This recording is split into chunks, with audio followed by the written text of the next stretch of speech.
चलिए शुरू, ध्यान से देखने की बात है। आज का टॉपिक है heat and cooling system. Heat and cooling system. सबसे पहले हम बात करेंगे हीट की। हीट किसे कहते हैं? हीट का मतलब होता है ताप। गर्मी एक अलग विषय है, मेन चीज जो होती है वो ताप होता है, राइट?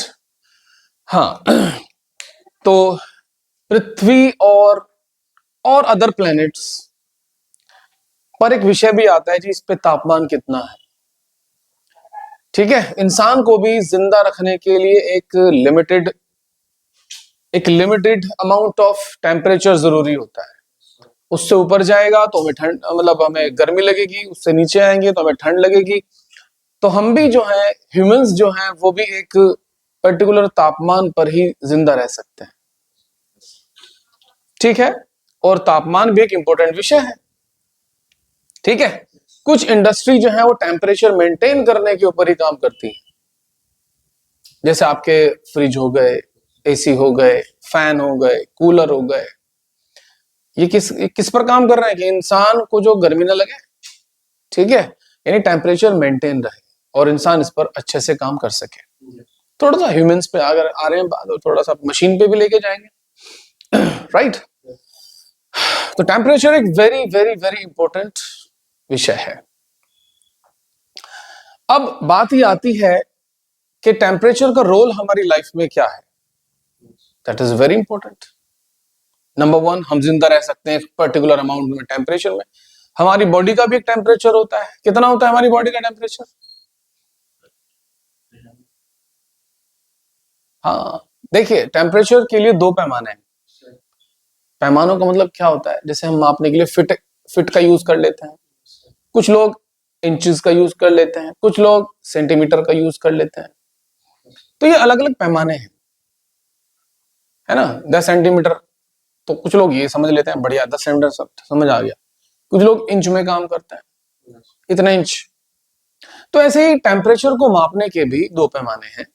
एक होता है डिग्री सेल्सियस, एक होता है degree Fahrenheit. Degree Celsius and degree Fahrenheit. और जो डिग्री सेल्सियस है, ठीक है, अगर ह्यूमन का जो टेम्परेचर होता है, नॉर्मल ह्यूमन का टेम्परेचर जो है वो 37 डिग्री सेल्सियस होता है। और अगर फ़ारेनहाइट में मापें तो 98.7 या 98.6 डिग्री फ़ारेनहाइट होता है। ये बातें बड़ी काम की है जो आपको बता रहा हूं, गौर से सुनिए। सही है ना? हाँ, that is a very important topic, है ना, इन medical science and electronics and other things, बहुत सारी चीजों में। तो क्या बोला था मैं? हाँ, तो डॉक्टर जो इस्तेमाल करते हैं उनके पास एक थर्मोमीटर होता है। कौन सा मीटर होता है? थर्मोमीटर होता है, और वो होता है फ़ारेनहाइट बेस्ड। तो जब वो जबान पे लगा के टेम्परेचर को मापते हैं तो अगरचे निकल के आता है 98.6 या 98 या 99 तक भी, कुछ लोगों का अलग अलग होता है, तो इट्स ओके, बॉडी टेम्परेचर ठीक है। बट अगर बॉडी का टेम्परेचर 98.7 या 99 से ऊपर जाता है तो फौरन उसको फीवर कहा जाता है। क्या कहा जाता है? उसको फीवर कहा जाता है। ये सब बातें मालूम है आपको? देखो, कुछ आगे का जंप लेने के लिए ना हमें थोड़ा पीछे भी हटना पड़ता है, याद रखिएगा। जब आप बीटेक करते हैं ना, जब आप बीटेक करते हैं तो आपको वही पहले साल, द फर्स्ट ईयर में आपको 12वीं के कॉन्सेप्ट ही क्लियर कराए जाते हैं। क्योंकि 12वीं में जो है ना, आप ऐसे ना तो बस पास होने की नीयत से जो है वो स्ट्रगल करते हो, पास हो जाए, मगर फील नहीं करते टॉपिक्स को, है ना, रट्टा मारते हो। तो अब जब बीटेक में इतना ज्यादा अमाउंट पे करके आदमी जाता है ना, तो फिर वो सीरियस हो जाता है। ठीक है, और जब वो सीरियस होता है तो हर बात को सीरियसली लेता है और उसकी अहमियत भी समझता है। कम कीमत की चीजों की आप अहमियत नहीं समझते, है ना? हाँ, लेकिन अगर वही चीज जो कम कीमत की थी वो महंगी हो जाए तो फिर आप उसकी कीमत समझने लगते हो। जैसे हमारे यहाँ पानी की कीमत नहीं समझते, वेस्ट करते हैं।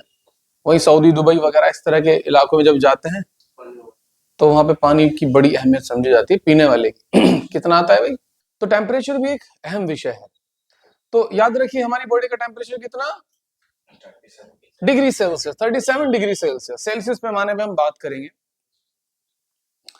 तो याद रखिएगा कुछ बातें ऐसी जो हमें इधर उधर से भी करनी पड़ेगी। फिल्म का जो है स्टार्टिंग है, रोल बताने पड़ेंगे, भाई ये गुंडा है, ये फला है, कहानी को उधर इस तरह से करना पड़ता है। ओके, तो जो ह्यूमन टेम्परेचर है वो कितना होता है,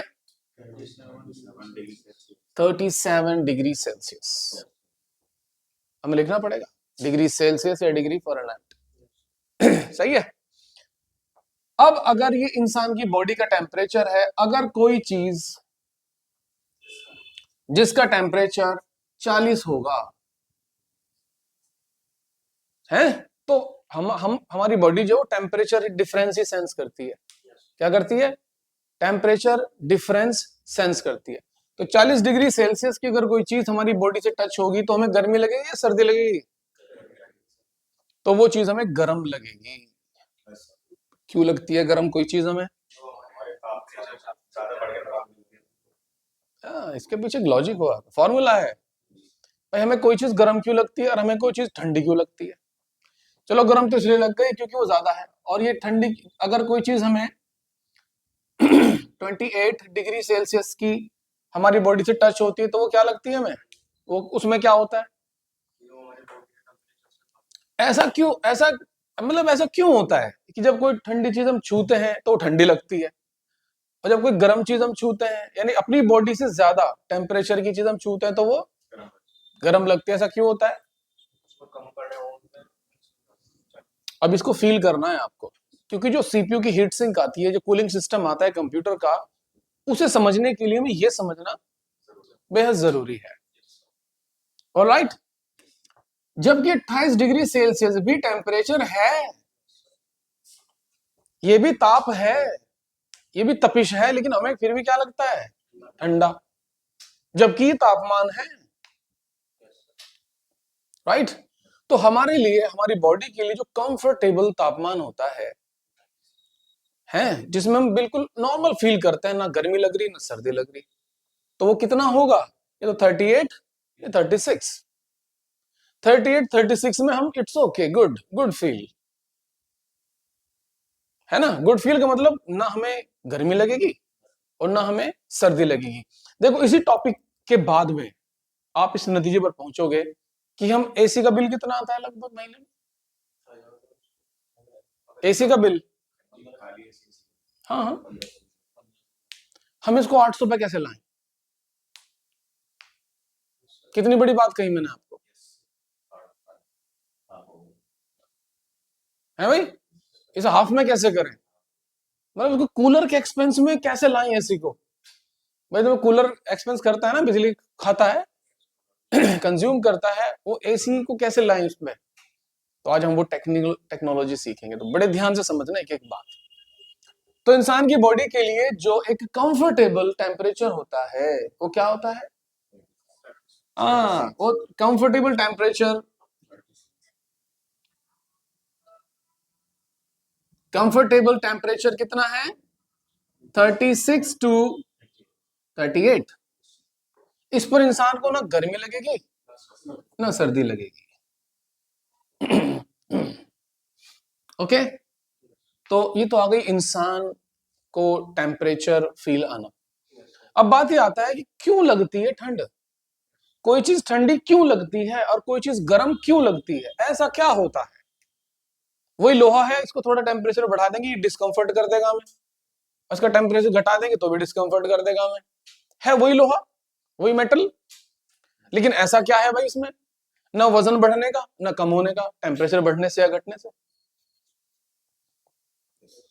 ठीक है, तो आइए सबसे पहले हम फितरत समझते हैं। क्या एक लफ्ज आता है फितरत, है नेचर, इस फितरत को कोई बदल नहीं सकता, सही है ना। इस फितरत को कोई, अब ये फितरत का मतलब क्या कि आग जलाती है, 99% अल्लाह ताला ने आग को ये फितरत दी है कि वो जलाएगी। तो ये कभी ऐसा नहीं हो सकता कि आग ना जला रही हो, है भाई। तो अल्लाह ताला जितनी मखलूक पैदा की हैं उन सबको एक फितरत भी दे दी साथ साथ।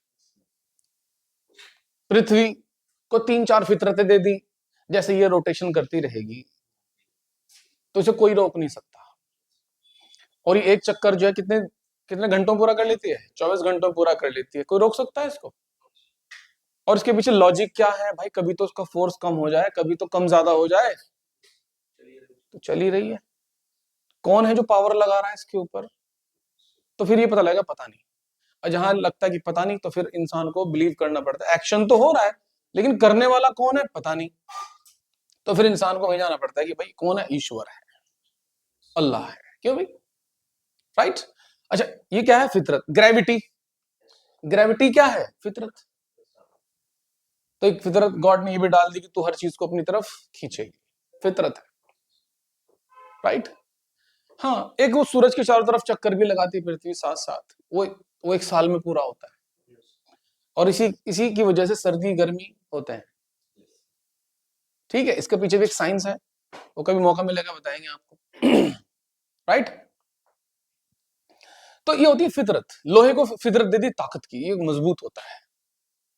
गोल्ड को दे दी फितरत चमकने की, ये चमकता है, इस पे कार्बन भी नहीं आता है। इस पर, गोल्ड पर। चांद को फितरत दे दी लाइट, धीमी लाइट की, मून लाइट बोलते हैं जिसको, धीमी धीमी रोशनी की, है ना। और इसमें भी एक हिकमत है कि कुछ चलने फिरने वाली मखलूकें ऐसी होती हैं, क्रिएचर्स ऐसी होती हैं जो सिर्फ चांद की रोशनी में ही देख पाती हैं, यानी लो लाइट में ही वो देख पाती हैं। और जैसे हम हैं, हम सूरज की लाइट में देख पाते हैं प्रॉपरली। अब देख तो पाते हैं चांद की रोशनी में भी, लेकिन वो यह है कि शिकार अगर करेंगे तो चांद की रोशनी में शिकार नहीं कर पाएंगे हम। मगर कुछ क्रिएचर्स ऐसे हैं जो चांद की रोशनी में शिकार करेंगे। तो कहने का मतलब है एवरीथिंग, कोई भी चीज उठा के देख लो, उसके अंदर एक ना एक फितरत, एक ना एक नेचुरल गुण जरूर होता है। राइट। तो ऐसे ही हीट भी है, तो हीट के अंदर भी एक गुण है। उस गुण का क्या नाम है? कि ये हमेशा हाई से लो की तरफ दौड़ती है, हाई से लो की तरफ दौड़ती है। कौन? हीट। अब इसको प्रूव करें कैसे दौड़ती है। आपने एक मीटर का सरिया लिया, आयरन रॉड, और उसके आगे का 1 इंच का हिस्सा आपने भट्टी में डाल दिया, 1 इंच सिर्फ।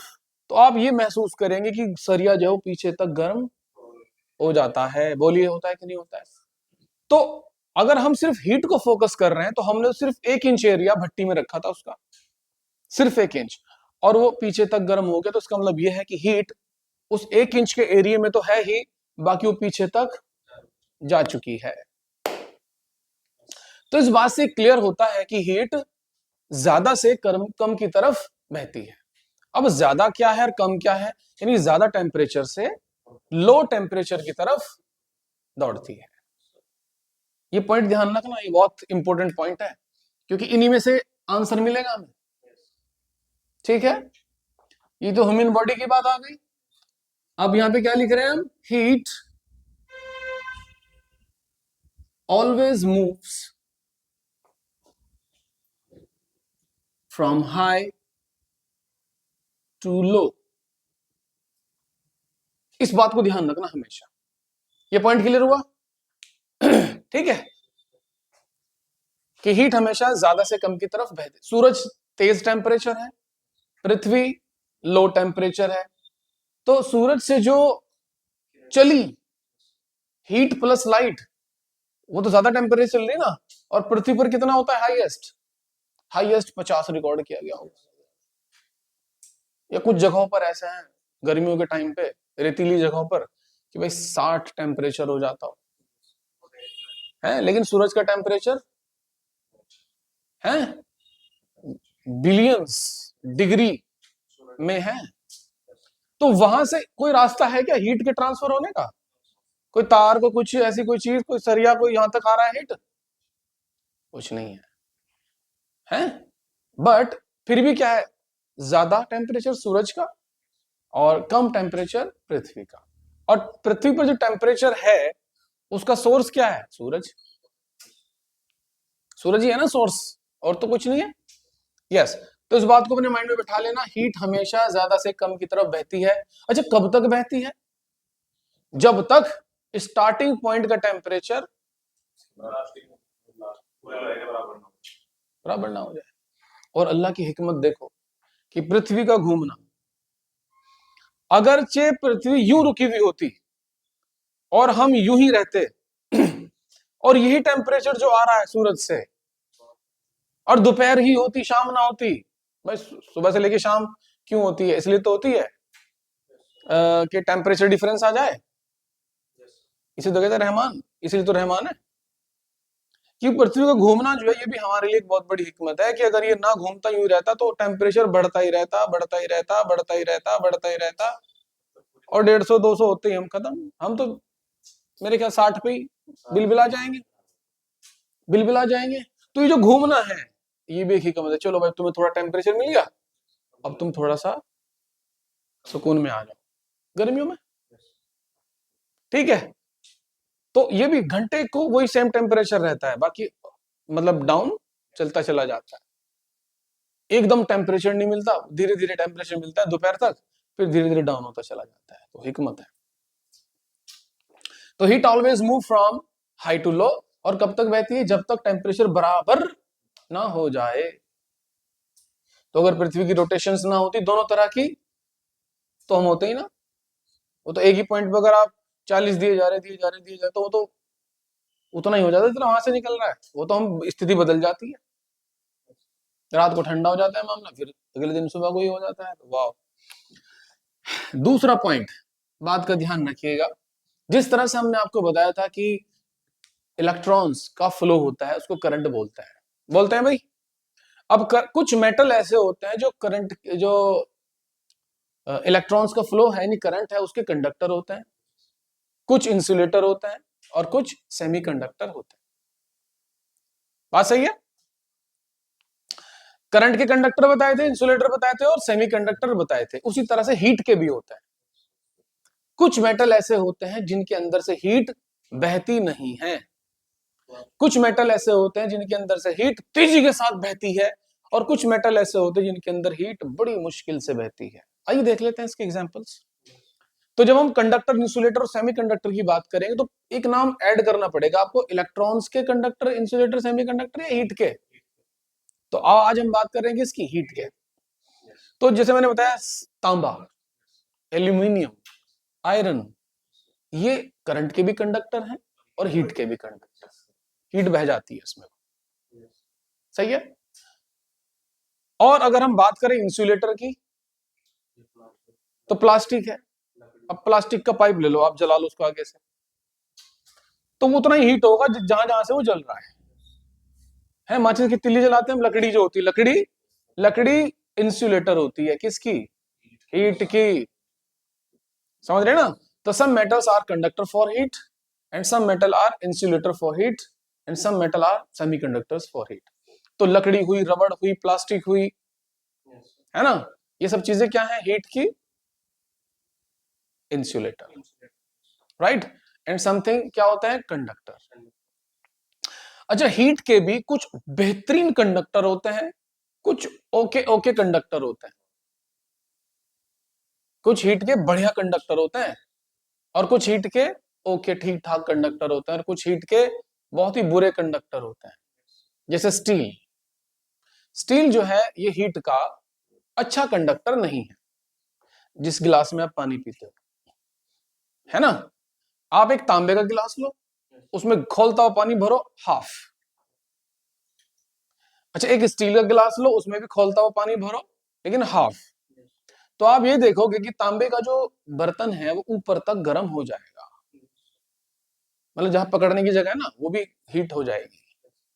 अच्छा, स्टील में है, स्टील में वहीं तक होता है जहां तक पानी है थोड़ा बहुत, क्योंकि बैड कंडक्टर है तो कंडक्टर की श्रेणी में, मगर बैड कंडक्टर है। तो इस लाइन से हमें पता चला, क्या पता चला? Some metals are good conductor heat, some metals are bad conductor of heat and some are semiconductor। दूसरा पॉइंट पता चला?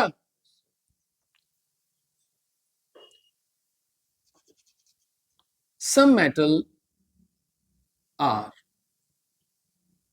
good conductor and some are bad conductor and some insulator. क्या भाई?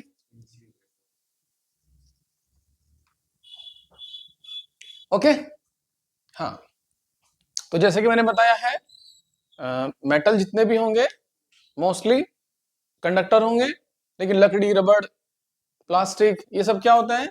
इंसुलेटर। अच्छा बताइए एयर क्या होती है? एयर कंडक्टर है कि इंसुलेटर है?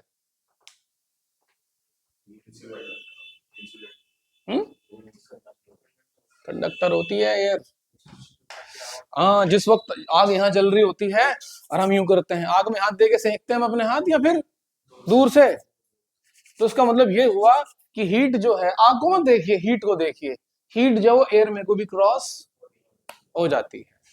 जिस तरह से वॉइस हम मैं बोल रहा हूं ना और आपके कान तक जा रही है, तो ये भी एयर में को क्रॉस होके जा रही है।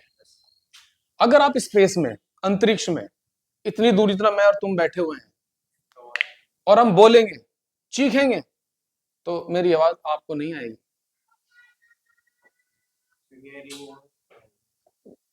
Because of why? क्योंकि वहां पे निर्वात है, एयर नहीं है। एयर भी मखलूक है, क्रिएशन है गॉड की। तो एयर के बारे में तो बाद में बात करेंगे। मैंने आपको इलेक्ट्रॉनिक्स में बताया था हर एक चीज के कण होते हैं, जितनी भी फिजिकल चीज होती हैं। फिजिकल मतलब मौजूद, एग्जिस्ट, टचेबल, है ना? हाँ, तो फिजिकल चीज जितनी भी होती है उनके कण भी होते हैं, उनके परमाणु भी होते हैं। बोलिए, बताया था नहीं बताया था? ठीक है। हाँ, तो हमारे यहां पर पृथ्वी और उसके एनवायरनमेंट में, पृथ्वी और उसके एनवायरनमेंट में 3 तरह की चीजें पाई जाती हैं। एक ठोस, एक लिक्विड और एक गैस है। ये ठोस है, पानी, दूध, तेल, ये लिक्विड है। और जो गैसेस होती हैं ये तो गैस ही होती हैं, एयर टाइप। ठीक है, तो याद रखिएगा, लेकिन एयर के भी कण होते हैं। याद रखिएगा, एयर के भी कण होते हैं। सही है ना? और एक चीज और बता दूं, पृथ्वी और उसका एनवायरनमेंट, मतलब हजारों किलोमीटर ऊपर तक, याद रखिएगा 1 मिलीमीटर, 1 मिलीमीटर छोड़ो, 1 माइक्रोमीटर जगह भी खाली नहीं है। कितना भाई? ये बड़ी काम की बात बता रहा हूं मैं। 1 micrometer space is not free. मतलब कोई भी, मतलब जिस हम तो भाई यही 6-7 फीट में ही है अभी तक, तो है 8 किलोमीटर के ऊपर ऑक्सीजन नहीं है, लेकिन दूसरी गैसेस हैं और चीजें हैं।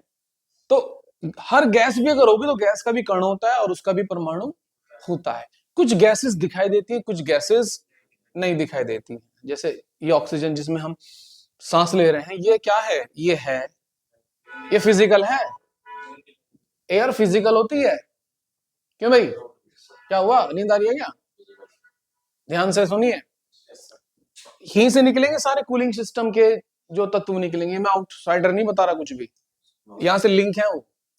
याद रखिएगा, एग्जाम्पल वो देने होते हैं जो हम देख चुके हैं।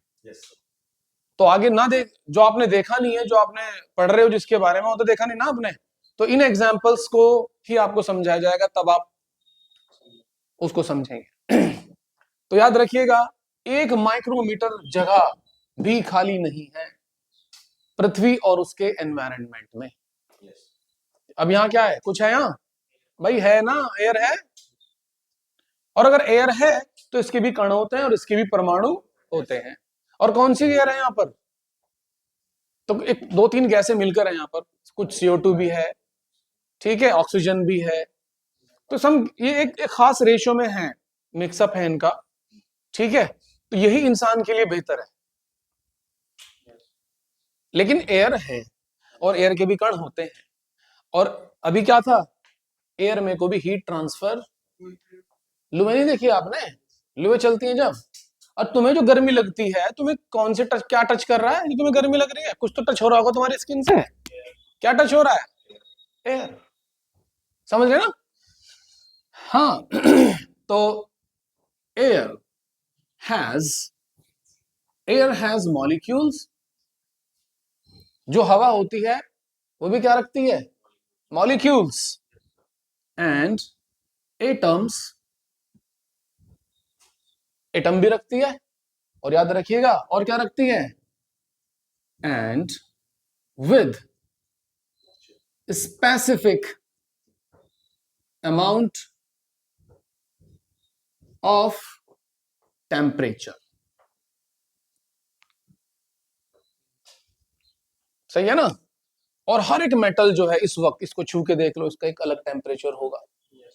एयर को ऐसे टच करके देखो, इसका अलग टेम्परेचर होगा। तो हर एक चीज का, चाहे वो फिजिकल चीज का, हर एक फिजिकल चीज का क्या होता है भाई? एक खास टेम्परेचर होता है, और ये परिस्थितियों को पाकर अलग अलग है। जैसे अगर मैं बाहर निकलूं, तो बाहर जो एयर के कण हैं वो अंदर के एयर के कणों के मुकाबले ठंडे हैं, और जैसे हम अंदर आए तो गर्म है। ठीक है, जब जून जुलाई का महीना चलता है तो बाहर की तरफ धूप हुई रहती है, लू चल रही होती है, तो उस एयर में जब दरवाजा खोल के हम बाहर एंट्री करते हैं, तो ये 37 डिग्री टेम्परेचर का जो है ये बॉडी, ये किस में आता है? एकदम से 45 डिग्री की एयर के कणों के बीच में आ जाता है हमारा ये शरीर। ठीक है, तो टेम्परेचर ज्यादा है बाहर का, और जैसे हम अंदर आते हैं ऊपर से एसी चला हुआ है। तो एसी का काम क्या है? जो एयर के मॉलिक्यूल्स होते हैं, एयर के मॉलिक्यूल्स जो होते हैं उनका टेम्परेचर डाउन करना, ये एसी का काम होता है। ठीक है, अभी कुछ ये 4-5 लाइनें बनेंगी ना, अब सारा दारोमदार इन्हीं के ऊपर होगा। क्यों भाई? तो कहने का मतलब है, एयर को आप हल्के में मत लीजिए, एयर का भी टेम्परेचर होता है। राइट? बात समझ आ गई? तो एयर के भी कण होते हैं, उसके एटम भी होते हैं, और उसका एक स्पेसिफिक अमाउंट ऑफ टेम्परेचर भी होता है। राइट? अभी इस सिस्टम के अंदर में अगर चेक करूंगा तो इसका टेम्परेचर कुछ और होगा, बाहर की एयर का टेम्परेचर कुछ और होगा, छत पे जाऊंगा वहां की एयर का टेम्परेचर कुछ और होगा, वो हमें फील आता है। लेकिन हम जो है ना, हमारी बॉडी जो एहसास करती है वो 5 टेम्परेचर, यानी 5 यूनिट, 5-10 इसके बीच के टेम्परेचर को महसूस करती है, मतलब कम से कम। हालांकि 1-2 टेम्परेचर का डिफरेंस अगर आएगा ना, एक टेम्परेचर कम एक टेम्परेचर ज्यादा, तो इसे हमारी बॉडी का जो है क्या होता है, वो इसको फील नहीं कर पाती है। सही है भाई? यस। तो एयर का भी क्या होता है? कण, और उसके होते हैं मॉलिक्यूल्स। अब बात ये आती है कि हमें ठंड क्यों लगती है। याद रखिए, हीट तो बहती है, हीट का काम तो बहना है। जैसे ही एक कण से दूसरा कण टच होगा और एक कण का टेम्परेचर दूसरे कण से ज्यादा है, तो ज्यादा से कम में ट्रांसफर, बोलिए, हो जाएगी। अब मैंने आपको यह भी कहा था इलेक्ट्रॉनिक्स में कि हर एक चीज, हर एक मेटल, मैं खुद, पानी का एक कतरा, सबके कण होते हैं, बताया था ना मैंने। अब मेरी स्किन को माइक्रो में आ जाइए, ये है मेरी स्किन का मॉलिक्यूल, ठीक है, और इसके मैंने क्या नाम रख दिया? स्किन का मॉलिक्यूल है ना। इसका टेम्परेचर है 37 डिग्री सेल्सियस। ठीक है, अब जैसे ही एक पानी का कण आया, क्या आया? इसका टेम्परेचर कितना था? 45 डिग्री सेल्सियस है। और ये जैसे ही मेरी बॉडी के कण से टच हुआ, तो यानी 45 डिग्री सेल्सियस टच हुआ, टच होना लाजिम है, टच होना शर्त है, टच होना शर्त है। तो फौरन 45 डिग्री सेल्सियस टेम्परेचर ट्रांसफर हो जाएगा 37 की तरफ, है ना, 37 की तरफ ट्रांसफर होना शुरू हो जाएगा, और ये पूरा पूरा ट्रांसफर हो जाएगा कब तक? जब तक ये 45 ना हो जाए। जब तक ये 45, हाँ। अच्छा, आपने एक चीज की है, अभी मैंने एक लफ्ज कहा है, एक वर्ड कहा है, कब तक होगा? जब तक इसका टेम्परेचर 45 ना हो जाए। जब तक कम का और ज्यादा मॉलिक्यूल का टेम्परेचर बराबर ना हो जाए। वो जरूरी नहीं 45 ही हो सकता है इधर से निकल रहा है इधर जा रहा है, तो हो सकता है 40 हो जाए, तो हो सकता है 40 पे जाकर ये इक्वल हो जाए। आपने देखा होगा जब हम बाइक वाइक चलाते हैं, तो ये हाथ क्या हो जाते हैं? ठंडे हो जाते हैं। हम ऐसे करते हैं, करते हैं नहीं करते हैं, ऐसे करते हैं। तो अब देखो कितना डिफरेंस पाया जाता है। इन उंगलियों का टेम्परेचर हो गया उतना जितना बाहर के मॉलिक्यूल का था, क्योंकि ये खुली थी, ये हाथ खुले थे ना, और बाहर की एयर जो है वो जा रही है लगभग 24 पे या 14 पे, कितने डिग्री पे? 14 डिग्री पे। उसमें हमारा हाथ रहा 15 मिनट, खूब हवा लगती रही, तो इस हाथ का टेम्परेचर हो गया 14।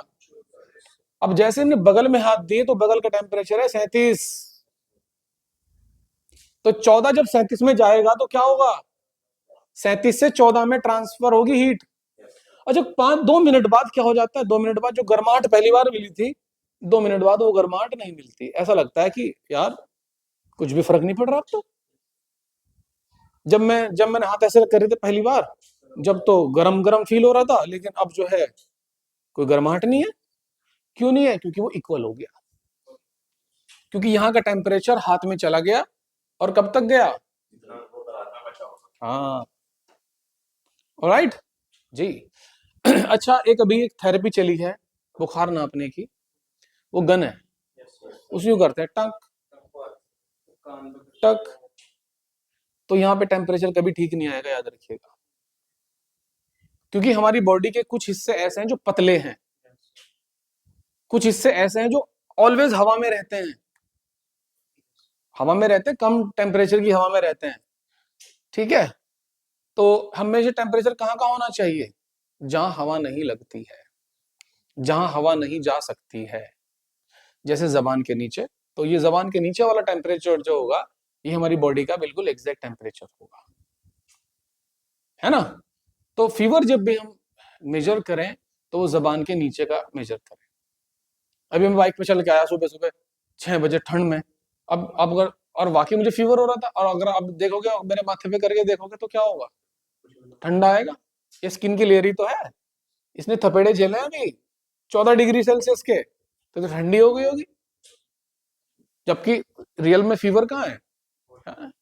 तो वैसे जबान के नीचे का टेम्परेचर मापा जाता है। तो मैं इसको एक्यूरेट नहीं कहता हूँ। हाँ, अगर इससे मापना है तो आप कैसे, क्या करना पड़ेगा आपको?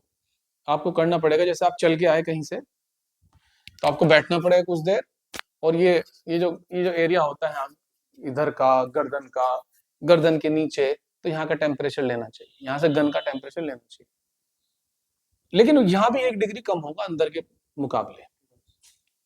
सही है ना भाई? एनीवे, ये डॉक्टर की बात है। तो क्या मतलब हुआ कि एक कण अगर दूसरे कण से टच होता है तो ज्यादा टेम्परेचर वाले कण से हीट ट्रांसफर होगी कहाँ? कम वाले में। पता, ये बात समझ आ गई? हमेशा ही ट्रांसफर होगी ही होगी, कण से कण में। लेकिन मेरी बॉडी भी कणों में तो बटी हुई है, कण ही तो है इसका सबसे छोटा यूनिट। हाँ, अब एक बात और ध्यान रखिए, कितना समय लगता है टेम्परेचर को ट्रांसफर होने में? कितना समय लगता है? तो मेरे एक्सपीरियंस के मुताबिक 1 सेकेंड के 20वें हिस्से में, यानी 20वां हिस्सा कह रहा हूं, 1 सेकेंड के 20 टुकड़े कर दो, समझ रहे हो ना? मतलब अब इसको प्रूव करें। देखिए, अगर गरम गरम तवा रखा हुआ है और गलती से हमारा हाथ यूं लग जाता है उस पर, तो एकदम से क्या करते हैं हम? एकदम हटा लेते हैं। तो कहने का मतलब है हमारी स्किन में जो हीट ट्रांसफर हुई, कितना समय लगा उसको? अब वो हमारी स्किन में भी टच हुई और हमारी स्किन से हमारे ब्रेन तक भी पहुंची। फिर ब्रेन ने यूं भी कह दिया हटा ले, हालांकि ब्रेन कहता ही नहीं है, वो तो अपने आप होता है वो, ठीक है। तो कहने का मतलब है वेरी फास्ट हीट जो है वो क्या करती है? ट्रांसफर होती है एक कण से दूसरे कण में, क्यों भाई? हाँ, तो हीट ट्रांसफर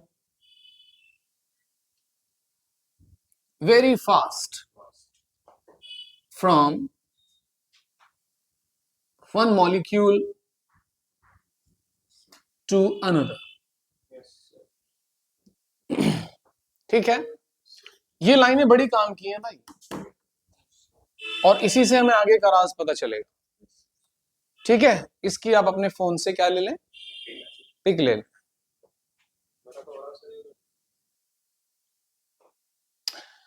एक लाइन और मैं लिखना चाहूंगा, मतलब ये एक तरह की यूनिवर्सल ट्रूथ है।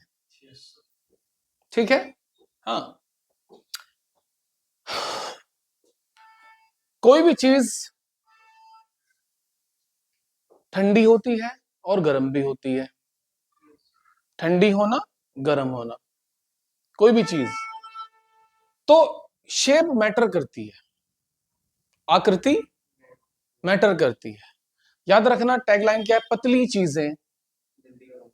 पतली चीजें जल्दी ही गर्म और जल्दी ही ठंडी हो जाती है मोटी चीजों के मुकाबले। राइट, एक प्रूफ के लिए मिसाल दे देता हूं। हमारे पास एक इतना मोटा एक लोहे का टुकड़ा है, घना, 2 इंच मोटा, 2 इंच चौड़ा, 2 इंच लंबा। ठीक है, हमने इसको भट्टी में डाल दिया, और हमारे पास एक पतली पतली कंघी की तरह से प्लेट्स हैं। क्या है? प्लेट्स, नहीं हीट सिंक कोई भी हो, ये प्लेट्स हैं, लेकिन इनके बीच में गैप भी है। ठीक है,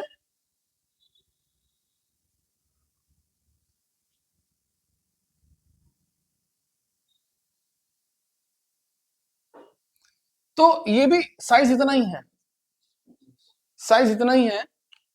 तो अगर मैं इसको भट्टी में डालूं और इसको भी, और 10 मिनट भट्टी में रखने के बाद इन्हें बाहर निकाल के ऐसे रख दूं नॉर्मल, तो कौन ठंडा होगा जल्दी? हाँ, ये जल्दी ठंडा हो जाएगा। वजह, इसमें पतली लेयर सारी। अच्छा, एक तो हो गया मेरे कहने से, एक होता है एक्सपीरियंस।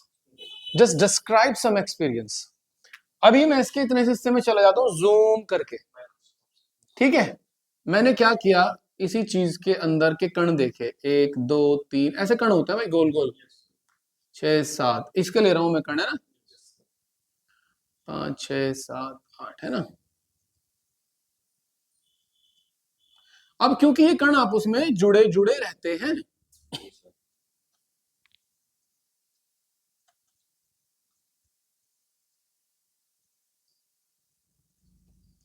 ठीक है, मतलब मैंने इतने से हिस्से को क्या कर दिया, जूम कर दिया, और इसमें कितने कण है, 1 2 3 4 5 6 7 8 9, इसमें 9 कण है, मॉलिक्यूल्स हैं।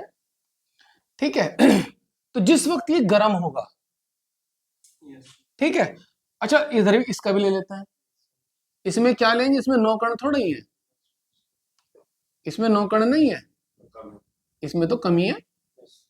कितने हैं, 1 2 3, क्यों भाई, 1 2 3, इस फॉर्म में ये बना हुआ है। तो जैसे हमने इसको भट्टी में डाला था, तो कैमरे कुछ इस तरह से रखे, तो ये यहाँ पे किस में था, हाई टेम्परेचर में था, ये टेम्परेचर आ गया हाई, तो हाई टेम्परेचर चारों तरफ से इसको मिलना शुरू हो गया। अब हम स्लो मोशन में कर देते हैं इस सारी प्रक्रिया। ठीक है, तो क्या होगा, तो बाहर से अंदर की तरफ ये गर्म होना शुरू होगा। क्यों भाई? क्योंकि बाहर का जो टेम्परेचर है वो कितना है, 2000 डिग्री सेल्सियस, और अभी इसका कितना था भाई, इधर जैसे हमारी बॉडी का टेम्परेचर। तो अब क्या होगा, पहले ये वाला कण गर्म होगा तेजी के साथ। ठीक है, मतलब पहले ये बाहर वाले कण गर्म होंगे, जब ये गर्म हो जाएंगे अच्छे खासे, फिर इससे टच, क्योंकि इससे अगला कण है, तो फिर ये कण इसे गर्म करेगा। समझ रहे हो भाई?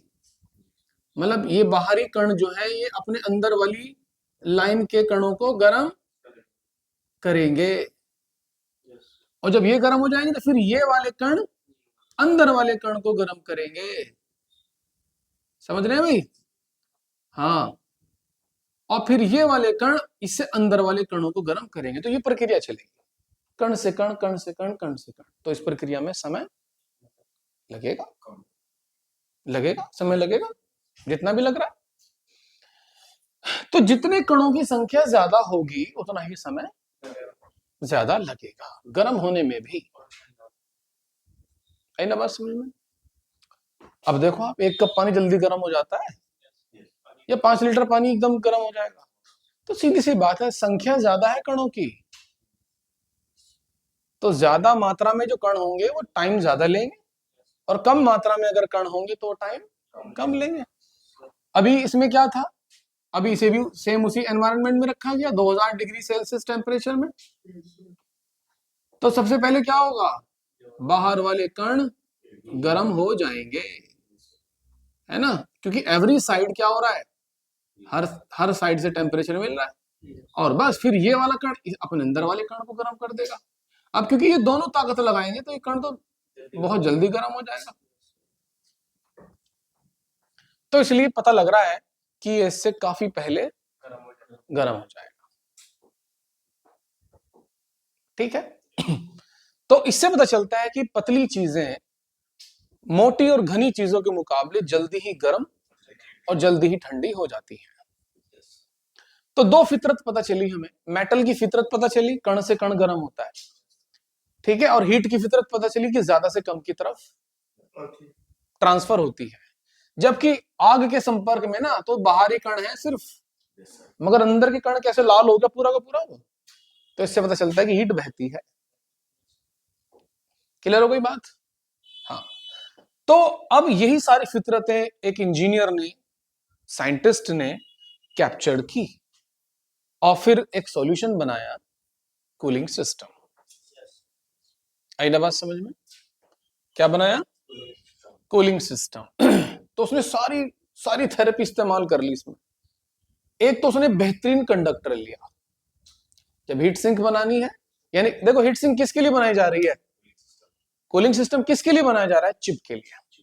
जो हमारा प्रोसेसर होता है कंप्यूटर में, तो जब ये काम करता है तो ये हीट अप होने लगता है, और मात्र 4 से 5 सेकंड में ना, इस पर आप उंगली नहीं रख सकते, इसका टेम्परेचर 80-90 तक पहुंच जाता है। कितने सेकंड में? 4 से 5 सेकंड में। हाँ, और इसकी जो क्षमता होती है, इसकी क्षमता होती सारी, अगर 85 डिग्री से ज्यादा इसका टेम्परेचर हुआ तो ये प्रोसेसर खराब हो जाएगा, माइक्रो प्रोसेसर खराब हो जाएगा अगर हमने इसको 85 डिग्री से ऊपर टेम्परेचर में रखा तो। भाई प्लास्टिक पिघल नहीं जाती क्या? लोहा भी पिघल जाता है पानी की तरह। तो ये कंडीशन थी इसकी प्रोसेसर की, ये प्रोसेसर जो है 85 डिग्री सेल्सियस से ऊपर जाते ही क्या हो जाएगा, पिघलेगा तो नहीं, लेकिन भाई खराब हो जाएगा, क्योंकि अंदर के गेट्स वगैरह जो भी इसका मैकेनिज्म है वो पिघल के क्या हो जाएंगे, डिस्टर्ब हो जाएंगे, और प्रोसेस सही वर्क नहीं करेगा। तो प्रोसेसर को गर्म नहीं होने देना है। हालांकि इंटेल कंपनी जो है या अदर प्रोसेसर कंपनियां जो हैं, इसके अंदर एक थर्मिस्टर लगाती हैं। थर्मिस्टर एक कंपोनेंट होता है जो कि हीट को सेंस करता है, ठीक है। अलग अलग टेम्परेचर के थर्मिस्टर हम ले सकते हैं। मान लीजिए हमने कहा कि 60 डिग्री से ऊपर टेम्परेचर का थर्मिस्टर है ये, तो अगर कोई चीज काम कर रही है तो करंट मिलना जरूरी है, लेकिन बीच में हमने क्या लगा दिया, थर्मिस्टर। तो ये तब तक करंट का फ्लो कराता रहेगा अपने अंदर से जब तक इसका टेम्परेचर 60 से नीचे रहेगा, लेकिन जैसे 60 से ऊपर होगा ये करंट का सप्लाई आगे बंद कर देगा। तो याद रखिएगा, जब हमारे कंप्यूटर का फैन बंद हो जाता है, प्रोसेसर का फैन अगर खराब हो जाता है तो कंप्यूटर चालू नहीं होता, फिर मतलब होगा, नंबर आ जाएंगे, फिर एकदम से अपने आप ही ऑटो शट डाउन हो जाता है। ऑटोमेटिकली कंप्यूटर ऑफ हो जाता है, शट डाउन हो जाता है अगर उसका टेम्परेचर ज्यादा होता है तो, यानी 80-85 से ऊपर जाता है तो। क्यों क्यों ऑटोमेटिक बंद हो जाता है? क्योंकि कंपनी की प्री प्लान है भाई, प्रोसेसर महंगी डिवाइस है, तो इसमें ऐसा कुछ कंपोनेंट लगा दिया जाए कि इसका टेम्परेचर 80 तक पहुंचे ही ना, मतलब 85 तक पहुंचे ही ना, उससे 5 डिग्री पहले ही, और 80 का थर्मिस्टर इसमें लगा देते हैं। मगर ये अलग अलग प्रोसेसर में अलग अलग हो सकता है, ये सबके लिए फिक्स नहीं है। क्या नहीं फिक्स है कि कुछ प्रोसेसर 85 डिग्री सेल्सियस पर सेट किए जाते हैं, कुछ कुछ कम या कुछ ज्यादा पर सेट किए जा सकते हैं। तो एक सुरक्षा की दृष्टि से इसमें थर्मिस्टर लगाया जाता है। लेकिन अगर प्रोसेसर फिर भी 60-65 ये, तो फिर भी वो डिस्कंफर्ट रहेगा भाई। आप काम कर सकते हो 40 डिग्री में भी, मगर आपकी बॉडी तो डिस्कंफर्ट रहेगी ना। तो आप अगर 8 घंटे काम करते तो आप 4 घंटे में क्या कह दोगे, भैया यार बहुत गर्मी लग रही मुझे। सही है ना? तो प्रोसेसर की हेल्थ मेंटेन रखने के लिए इसका टेम्परेचर भी कितना रखना होगा हमें, लगभग 37, 40, 45, बस ये टेम्परेचर रखना होगा भाई। बात समझ रहे हैं ना मेरी? भाई इस 60 तक तो नहीं जाना चाहिए, और 80 पे जाके तो डेडलाइन है जी। तो कहने का मतलब है कि सबसे पहले तो होता है प्रोसेसर। क्या होता है भाई? प्रोसेसर आपने देख ही रखा है, एक सेमीकंडक्टर मेटल से बना हुआ, पिन होती है नीचे की तरफ उसके, ठीक है। तो अब एक बनाई जाती है हीट सिंक। क्या बनाई जाती है? अच्छा, हीट सिंक, क्योंकि तो गर्म होगा, डेफिनेटली गर्म होगा ये। अच्छा, हीट सिंक बनाई जाएगी, वो बहुत ही अच्छे हीट कंडक्टर से बनाई जाएगी। हालांकि जो आपके कूलिंग सिस्टम आते हैं उसमें भी वेराइटीज हैं।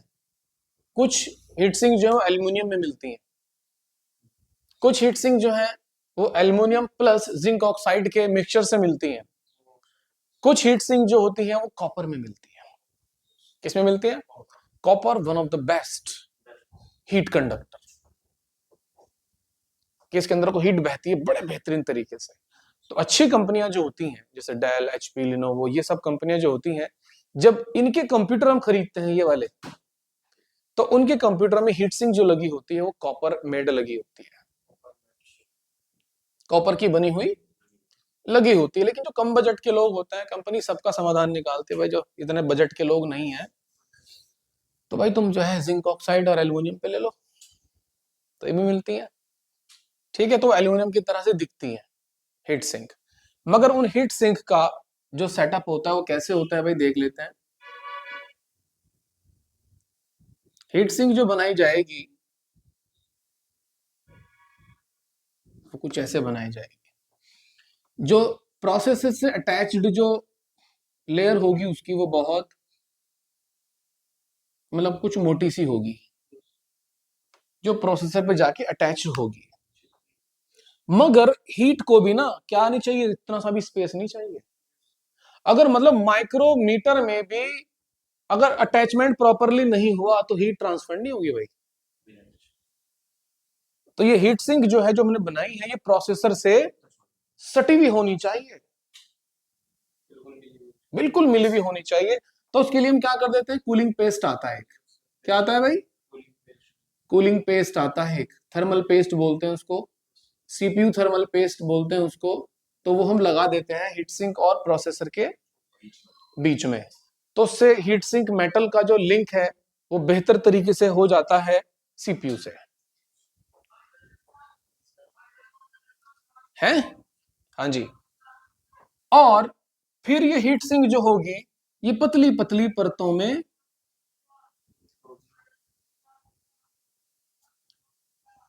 क्या होती है भाई, बना दी जाती है, पतली पतली प्लेट्स में, प्लेट्स होती हैं नहीं समझे?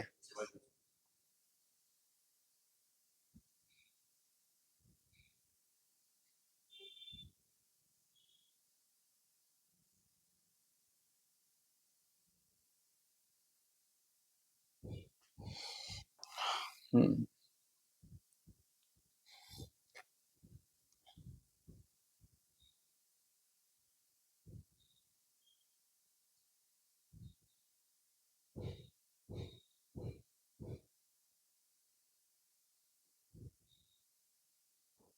तो ये पतली पतली क्यों बनाई गई भाई प्लेट्स? क्योंकि जो अभी पीछे जो लाइन हमने लिखी थी कि मोटी चीजों के मुकाबले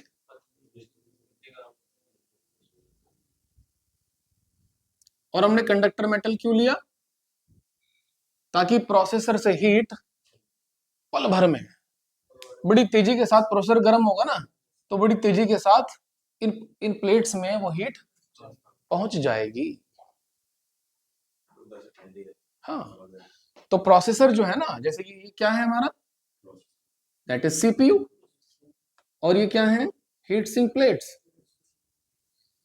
हीट सिंक। तो प्रोसेसर जैसे ही गर्म होना शुरू होगा 5, 7, 10, 12, 50 डिग्री, तो टेम्परेचर जो है वो इधर से इधर ट्रांसफर होना शुरू हो जाएगा और पत्तियों में। तो मतलब अगर प्रोसेसर का फैन भी नहीं चल रहा ना तो कम से कम हमें 1 मिनट मिल जाएगी। क्या मिल जाएगी? 1 मिनट मिल जाएगी कि जब ये सारी की सारी हीट सिंक सेम टेम्परेचर पे होगी। है ना? तो जैसे टेम्परेचर 40 पहुंचेगा तो 40 से फिर इसमें पहुंचेगा, लेकिन टेम्परेचर धीरे धीरे पहुंच रहा है ना वहां पे, तो 1 मिनट का वक्त हमें मिल जाता है। तो खाली ये हीट सिंक काम नहीं करेगी। सही है? हाँ, क्योंकि जैसे प्रोसेसर का टेम्परेचर 86, 87 पे जा रहा है, तो ये हीट सिंक अपने अंदर वो टेम्परेचर ले रही है, क्योंकि बताया ना, कण से कण जब टच होते हैं तो ज्यादा कण कम कणों की तरफ हीट भागती है। बात समझ आ गई? अच्छा जी, अब क्या होता है कि हमें एक सिस्टम बनाना है, कूलिंग सिस्टम बनाना है। तो यहां पर जो है लगा दिया जाता है एक फैन। क्या लगा दिया जाता है भाई? यहां पर एक फैन लगा दिया जाता है। अब ये फैन क्या काम करेगा भाई? मैंने अभी बताया था ना, जो पदार्थ होते हैं वो सॉलिड, लिक्विड, गैस तीनों में पाए जाते हैं। अब जो एयर का टेम्परेचर है कितना है भाई? इस वक्त जो मैं देख रहा हूं हमारे यहाँ कमरे का जो एयर टेम्परेचर है वो मुझे लगता है कि होगा, मुझे लग रहा 30 30 के आसपास होगा। तो 30 डिग्री पे तो प्रोसेसर जबरदस्त रहेगा, है ना? तो एयर कहाँ है? यहाँ इसके इर्द गिर्द एयर है और उसका टेम्परेचर कितना, 30 डिग्री सेल्सियस। प्रोसेसर का टेम्परेचर कितना, अगर फैन नहीं चल रहा, 80 हो जाएगा, नहीं हो जाएगा? अगर फैन नहीं चल रहा, लेकिन जैसे ही फैन चलाएंगे जैसे ही फैन चलाएंगे तो क्योंकि पतली पतली प्लेट्स हैं, तो फैन कभी भी ठंडा नहीं करता किसी चीज को, फैन हमेशा एयर को गति देता है। तो ये जो 30 डिग्री सेल्सियस की एयर एनवायरनमेंट में है, ये इसको कैप्चर करेगा और इन पर दे के मारेगा। किस पर?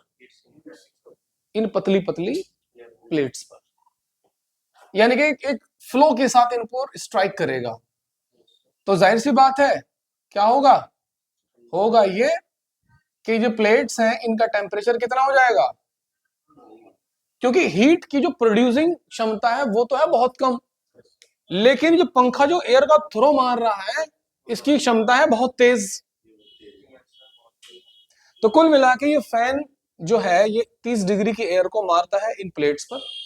तो ये प्लेट्स पूरी तरह से क्या नहीं हो पाती, गर्म नहीं हो पाती, जबकि हीट, जब प्रोसेसर हीट इन्हें दिए जा रहा है, दिए जा रहा है, दिए जा रहा है, दिए जा रहा है, और ऊपर से फैन जो है वो 30 डिग्री एयर का थ्रो इस पर मारे जा रहा है, मारे जा रहा है, मारे जा रहा है, तो तो इसका प्रकोप ज्यादा है, इसका असर ज्यादा है। तो इसलिए हमारे प्रोसेसर का टेम्परेचर जो है वो यही 30, 35 ये रहता है, तो बैलेंस रखता है। आई ना बात समझ में, या नहीं आई समझ? बिल्कुल समझ आ गई होगी। तो कहने का मतलब है जो ठंडा करता है प्रोसेसर को वो कौन करता है? एयर के कण, 30 डिग्री वाले कण इन प्लेट्स को ठंडा करते हैं। ठीक है? क्योंकि कण किसी भी चीज का हो, है ना, एयर के कण लिक्विड के कणों को ठंडा कर सकते हैं बट टच होने चाहिए। ठीक है भाई? लिक्विड के कण ठोस के कणों को भी ठंडा कर सकते हैं, मतलब एक दूसरे कण, ठोस, लिक्विड, गैस, तीनों के कण एक दूसरे को ठंडा कर सकते हैं। आई ना बात समझ में? तो मेन मसला क्या है, जहां पे कंप्यूटर रखे होते हैं वहां की एयर का टेम्परेचर क्या होना चाहिए, नॉर्मल होना चाहिए। नॉर्मल किसे कहते हैं, 37, जो हमारी बॉडी का टेम्परेचर है वो होना चाहिए। ठीक है, अगर हमने ये सुराख बंद कर दिए सारे, ये भी पीछे से सब, तो फैन चलाते रहो, तो फैन वही अंदर की हवा कैप्चर करेगा, वही इस पर तो गर्म हो जाएगा। और याद रखिएगा, हीट दुश्मन है किसकी, प्रोसेसर की एंड अदर सब मशीनों की। हर मेटल की दुश्मन है कौन, हीट। हर मेटल को पिघला देती है। फैक्ट्री में जब आप जाएंगे तो लोहा ऐसे पिघला होता है, ऐसे पानी लिक्विड की तरह। और इलेक्ट्रॉनिक चीजों का बैलेंस, या बैलेंस भी तो कोई चीज है ना, बैलेंस बिगड़ते ही फंक्शन बिगड़ जाता है। बात समझ आई ना? हाँ, तो हमारे जो सिस्टम है कंप्यूटर का, उसकी हीट सिंक और फैन खास तौर पर ध्यान रखने के लिए हुआ करती है। प्रोसेसर आपका देखो, जो हमारे कंप्यूटर पार्ट्स हैं वो हेल्दी भी होते हैं और थोड़े से एजड भी हो जाते हैं और थोड़े से कमजोर भी हो जाते हैं। एक लास्ट मोमेंट ऐसी होती है कि वो डेड हो जाता है। बहुत बार ऐसा होता है कि कोर आई 7 प्रोसेसर होगा, लेकिन वो कोर आई 3 से भी नीचे की परफॉर्मेंस देगा, जबकि वो है कौन सा, कोर आई 7। परफॉर्मेंस कैसी दे रहा है? तो जिस तरह से इंसान की बॉडी यंग यंग जो बॉडी होती है, तब उसकी असली वो निकल के आती है। अब एक बूढ़ा इंसान जो होता है ना, वो तो क्या हो 70-75 साल का, लेकिन एक बच्चे की तरह परफॉर्मेंस देगा। तो हम अपने कंप्यूटर पार्ट्स को यंग रख सकते हैं, अगरचे अमाउंट ऑफ वोल्टेज प्रॉपर मिलता रहे और अमाउंट ऑफ टेम्परेचर ठीक रहे, तो अगर हमारे कंप्यूटर 20-20 साल तक भी इनकी लाइफ हम बना सकते हैं। तो प्रोसेसर जो खराब होते हैं, शुरू में देखा बड़ी हाई स्पीड चल रहे थे भाई, अब तो बड़ा स्लो हो गया, तो इसके पीछे रीजन एक ये भी होता है कि आपका प्रोसेसर क्या हो गया, अनहेल्दी हो चुका है, बूढ़ा हो चुका है। अब मर्जी आपकी चाहे को आप 15 दिन में बूढ़ा कर लो, क्या कर लो,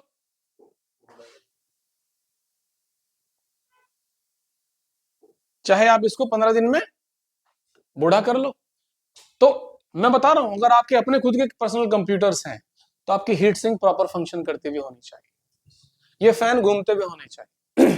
सीपीयू 1.5 लाख 2 लाख का था, जीपीयू ठीक है, वो एक दिन में उसकी कहानी खराब हो जाएगी अगर उसका कूलिंग सिस्टम ठीक ना हो तो। मात्र इसके सूख जाने से, जो पेस्ट लगाया था ना नीचे की तरफ कूलिंग पेस्ट, अगर ये सूख गया तो हीट ट्रांसफर नहीं होगी, पंखा बराबर चलता हुआ मिलेगा आपको। लेकिन अगर ये सूख गया तो हीट ट्रांसफर नहीं हो पाएगी ऊपर हीट सिंक में सीपीयू से, तो सीपीयू डैमेज। तो मेरा तो मानना यह है कि भैया इसको हर 4 से 5 महीने के बाद खोलिए, इसको पेस्ट कीजिए दोबारा से, और इसका जो हीट सिंक है वो क्लीन करके, क्योंकि अगर ये डस्ट के कण आ गए ना तो हवा फिर डस्ट के कणों पे लगेगी, हीट पे नहीं लगेगी। क्यों भाई? तो हीट प्रोसेसर की केयर रखनी है तो हीट सिंक की केयर कर लेना, ठीक है। ये भ्रम है, बहुत से लोग क्या कहते हैं 2 साल हो गए आज तक नहीं खुला कंप्यूटर मेरा, 2 साल हो गए लैपटॉप आज तक नहीं खुला, मिस्त्री के नहीं गया, तो उसका मतलब इसकी तो तूने क्या कर दी है, इसको तूने मौत के घाट उतार रखा है। जबकि एवरी 6 मंथ, जो फर्स्ट टाइम आपके यहाँ लैपटॉप आएगा, 1 साल तक चलो यार ना करो उसमें कुछ, लेकिन 1 साल के बाद उसकी क्लीनिंग प्लस उसकी हीट सिंक क्लीन होना बेहद जरूरी है, नहीं तो वो वहीं आ जाएगा, बच्चे की तरह परफॉर्मेंस देगा, आई बात समझ में, बीमार हो जाएगा। तो हेल्दी कंप्यूटर अगर आपको अपना रखना है, लैपटॉप अपना हेल्दी रखना है, तो एवरी 6 मंथ आपको अपनी हीट सिंक क्लीन करनी पड़ेगी, क्योंकि हवा के साथ धूल के कण भी जाते हैं अंदर और वो हीट सिंक पर जमा होते रहते हैं और हीट सिंक की हालत बुरी हो जाती है डस्ट में। तो अब अगर एयर का फ्लो चलता है तो कौन ठंडा हो रहा है, धूल के कण ठंडे हो रहे हैं, ना कि हीट सिंक। तो इससे आपका प्रोसेसर अनहेल्दी हो जाएगा। और हीट सिंक जब लगाए ना, बेहतरीन क्वालिटी की लगाए तो कॉपर की लगे, ये बुरी नहीं होती, जो एल्यूमिनियम वाली होती है बुरी नहीं होती, मगर मैं कह रहा हूं ना अच्छा ग्रेड का अगर काम करना है तो फिर आपको हीट सिंक अच्छे वाली लगानी। तो उम्मीद करता हूँ आपको पूरा सिस्टम, पूरा लॉजिक समझ आ गया होगा। क्या भाई? गुड।